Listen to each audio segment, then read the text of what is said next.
Abahlali basechwebeni eSajonisi bathi baququkile kukusebenzisa amanzi amdaka abawakha emthonjeni. Iminyaka eliqela besebenzisa amanzi kunye nezilwanyana. Batyhola ngelithi la manzi ngunobangela wokugubhuka kwabo ingakumbi abantwana. Untsiki Noyiya uyanaba.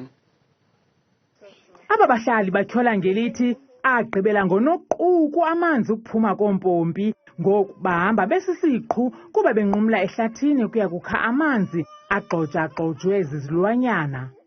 Amanzi awagqibela ngokukhutata uMadiba ayekade amanzi kudala eklinwa kwakusekhumandela oko ngokwemgaqo kusaklinwa solanda udaka.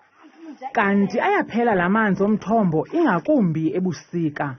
Sivuka ngo-5 ke ngokwabokuqala enze basikwazi ukudedelana abantu bawafumane bonke emdaka enjeya xa kungekho kunganethanga mvula.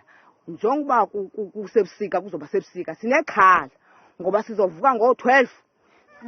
Abantwana bamana ukugubhuka baphume nezitshanguba. Abahlali batyhola la manzi njengonobangela wokonakala kwezikhumba.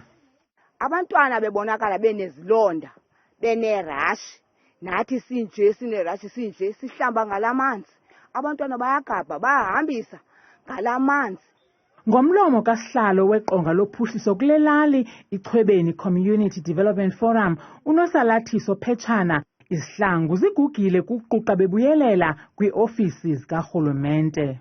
Kudala siyiripota indaba yamanzi, amanzi angade ayeze.